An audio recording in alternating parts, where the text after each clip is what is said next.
This one from Kleenex, just launching it as a way, a hygienic way to blow your nose. But probably the best known campaign that Albert Lasker did in 1916, so almost exactly 100 years ago, was this campaign. It was for the Californian Fruit Grower Exchange, a company that he later rebranded into Sunkist. And they came to Lasker with the problem that the crops had really were much bigger than the previous years. And so they needed to find a way to sell more oranges, basically. So Lasker said that one can easily eat an orange a day, but that would be sufficient.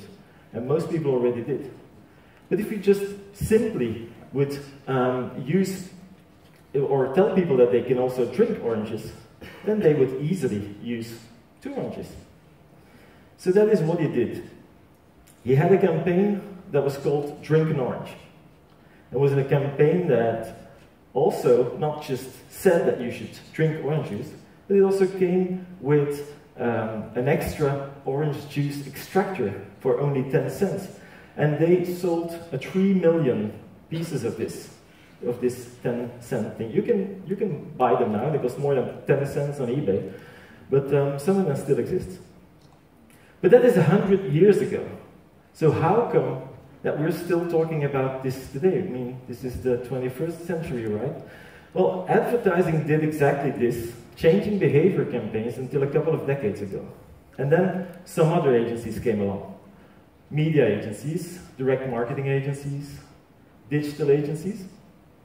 And the adagio of the newcomers was always the same. Our work is more measurable. So the advertising agencies had a little bit the issue because, I mean, effectiveness is not something that you can measure in 2 weeks' time. It's something that takes much more time.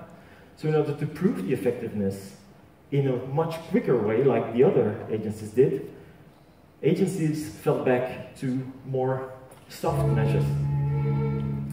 Things like perceptions, awareness, likability, attitudes, coolness. Soft measures that actually, honestly, were not the main goal of most advertisers. So, in this period, a lot of advertising came along that didn't really add to the real bottom line of the advertisers. And now we believe that behavior change has made a return. It's no surprise that today, next to the bed of every self-respecting strategic planner, you can see a couple of these books. And it's hard to find a marketing book recently that is not about behavior change. Of course, recent neuroscientific insights got a lot to do with it. Not to mention the book from Daniel Kahneman, Thinking Fast and Slow. That was a real breakthrough.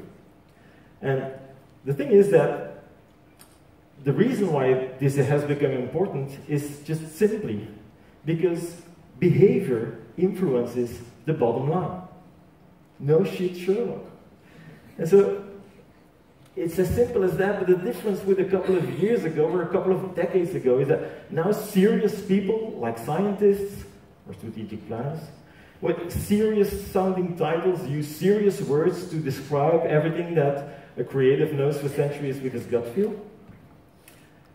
It's actually quite fun if you want to scare away, if you want to scare the hell out of a creative person in a briefing, then you just use a couple of these neuroscientific biases and you say, oh yes, yeah, that's the endowment effect. And you freak them out. But all jokes aside, it's not that difficult actually. Changing people's behavior is relatively easy. They do it just like that. This campaign, it wasn't even a campaign, it was an initiative by someone to let people open up to one another out in the streets. And instead of telling them that they should open up and should change their minds and be open, etc., he just asked them, or he just offered them free hugs. That was his way of changing behavior, and it worked. So the learning from that is, if you want to change behavior, start with an action. Let people do stuff. It goes much, much quicker than when you first try to convince them. Now, unfortunately, it is what a lot of advertising still aims to do.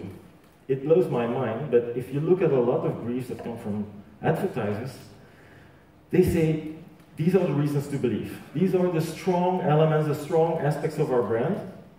We just need to tell them. People don't know. And we believe that if we influence their thoughts, if we convince them of the goodness of our product, they will feel something. They will feel attracted, or they will feel secured, or whatever. And then they will act accordingly. And that is what shapes their behavior. But unfortunately, we tend to believe it doesn't work that way. But it works quite well the other way around. If you want to change behavior, let someone do something first. Something. Something that makes them feel something. And if they feel something, and if it feels good what they're doing, then they'll probably convince themselves that what it is they're doing is actually quite a fun thing to do. Let's give you an example. This is an example for sunscreen for kids. Typically, we would say we have to explain to kids what the sun does to them and how sunscreen helps preventing all the bad things and burning your skin, etc. Then the kids will probably feel a little bit scared and will say, okay, I don't want bad things happening to me, so I will probably put on some sunscreen whenever my mom tells me to. Doesn't sound really convincing, does it? Now, we turned it around, and we started with an action. And here's a campaign we did for Nivea sunscreen, and that basically did just that. It started with the action. Let's have a look.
Campaign we did in, with our office in Brazil.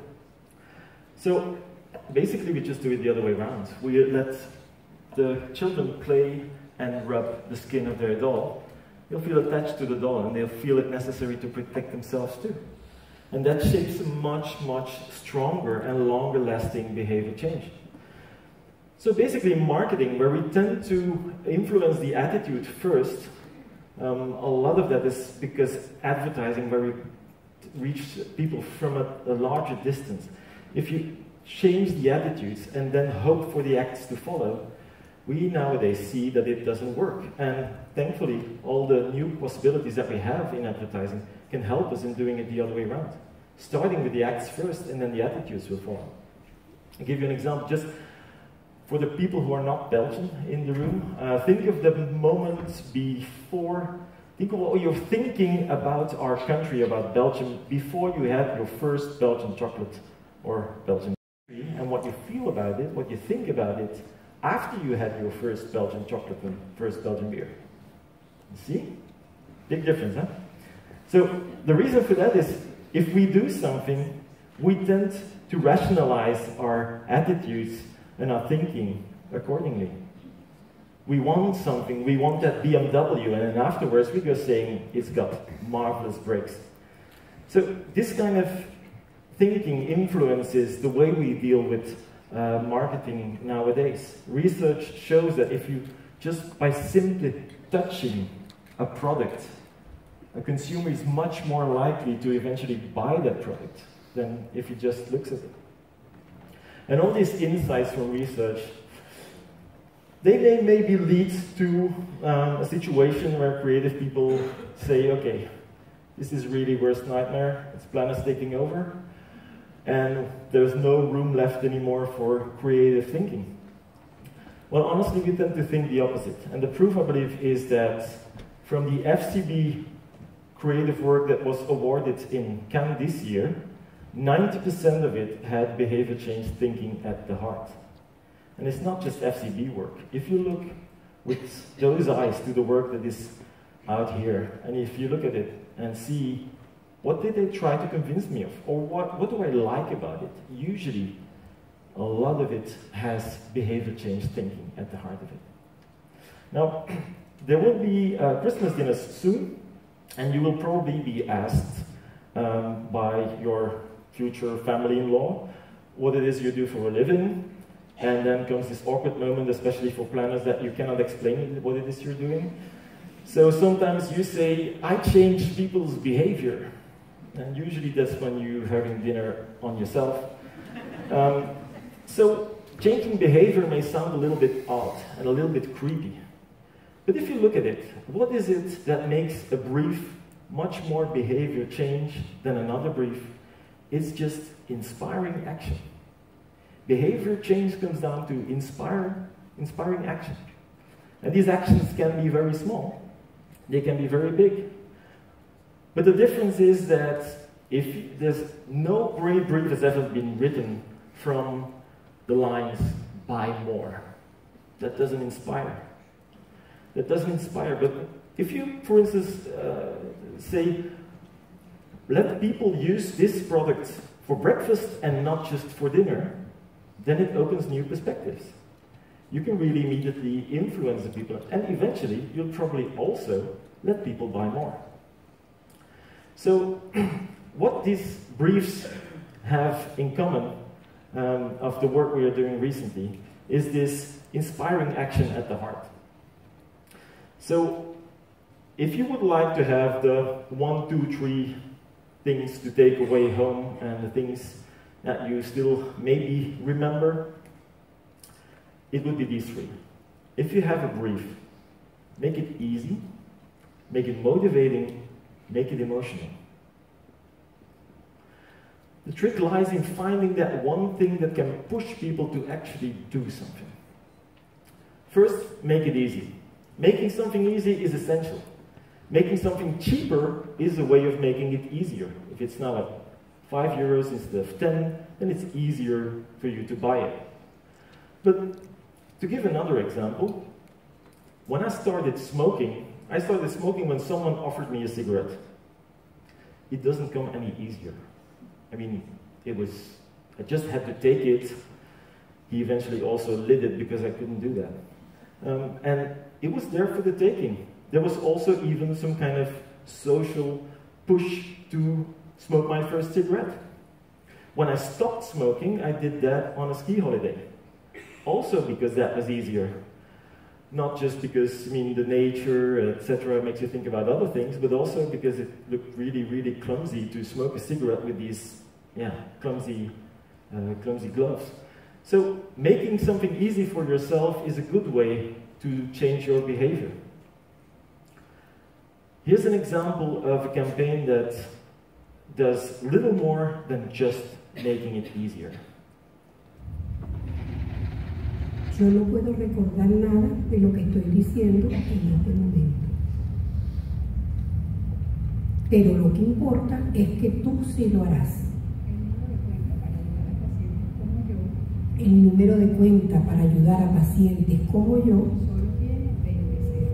solo tiene 20 ceros.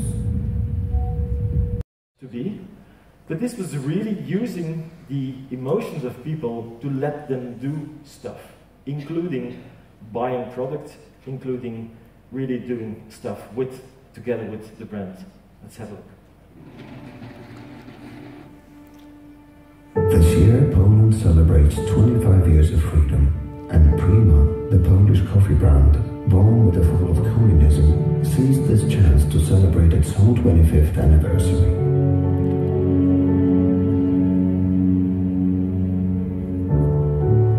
This story starts back in 1981, when living in Poland meant living deprived of all basic needs: food, clothes, medicines, and above all, freedom. Then messages of hope and support started to come to Poland in bursts smelling of coffee.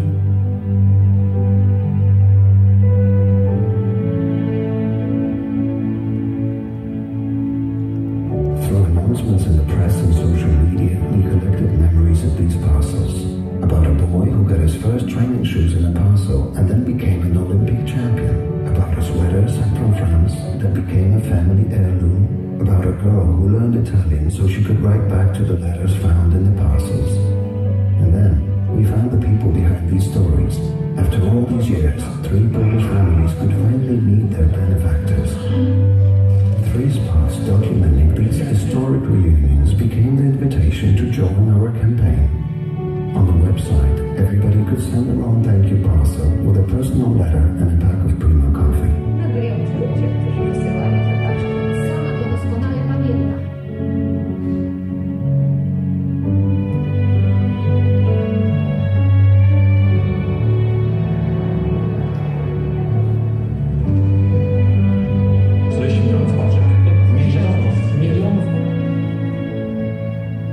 W Polsce się tyle zmieniło na lepsze, że chcemy pokazać, że też jesteśmy częścią tego świata.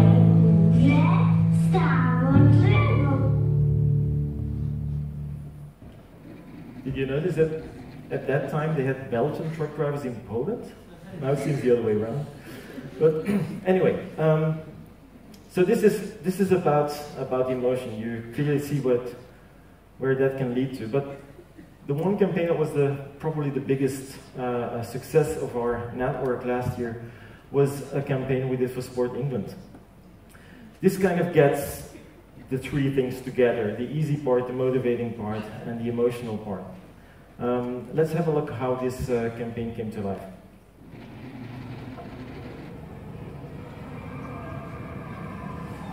Lots of things were stopping millions of women in England from taking part in exercise, with one common theme: the fear of being judged. So how could Sport England inspire women to give judgment the finger and give exercise another go?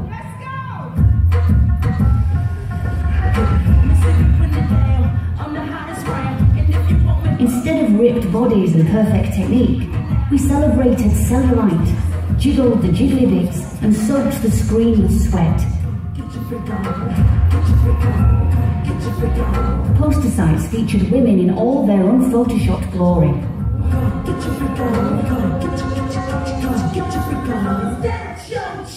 Seeded content told real stories of the personal barriers they'd overcome. And a social media algorithm found women expressing exercise anxieties so we could reply with words of support.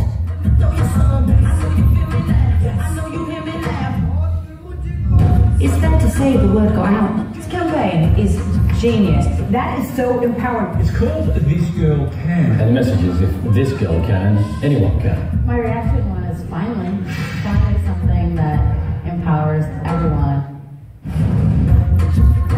And women everywhere were inspired to put their fears behind them and become girls who can. And it's just a really fun, amazing, uplifting advert that really gets me going in the morning.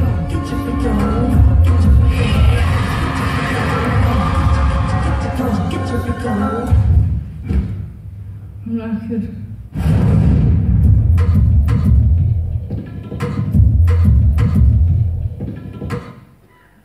The campaign is really using that emotion, that fear of being judged, as the center of it. But they make it more motivating by having these motivating tweets as a reaction to what these people do. And they also make it easier, because it is simply easier to do something even on your own if you know that there are other people just like you out there.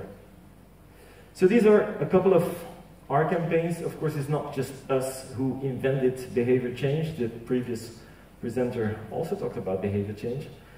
You have a lot of campaigns that have been awarded this year and last year, like the Inglorious Fruits, an amazing campaign that is now also followed here locally. Or totally different, something totally different, a very strong insight that some of the most aggressive hooligans in this country in Latin America only listen to their moms. So the moms are being used as security guards at this football stadium, and guess what happens? The boys just stayed quiet. Or this campaign, the Makeup Genius. This is a great sample of a product, and a sample is also making something really easy. You can test it out and try it out for yourself. Only virtually in this case, but the technology is so amazing that it looks as if you were really wearing this makeup. And over 65 million people have done a virtual trial of this product. So it must be successful, it must change some behavior.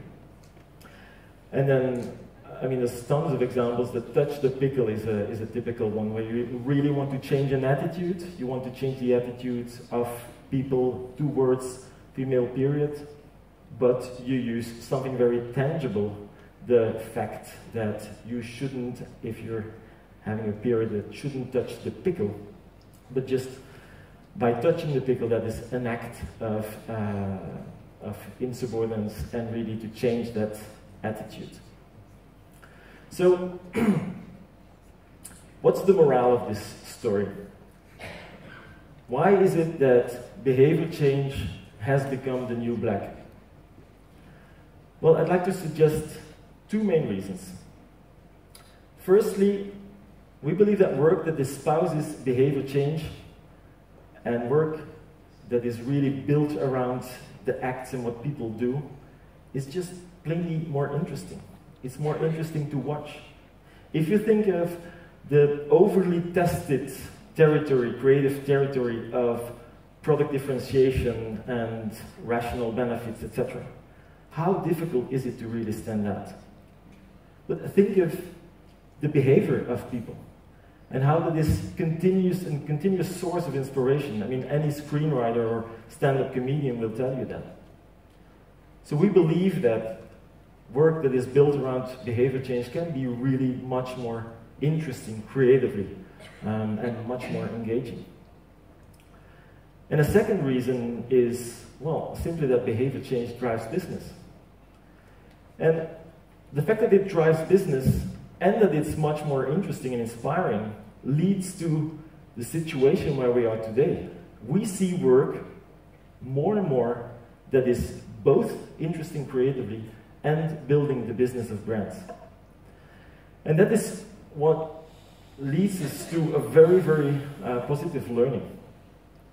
We see that work, behavior change work, is more and more awarded. And it's awarded more and more because it's simply more interesting and it's more effective. Judges across the world have understood that. And so, if you look at the history of advertising, the real heydays of advertising was when those two collided. When you had work that was really creative and really effective. And we feel that nowadays, this is really the case again. So thank you.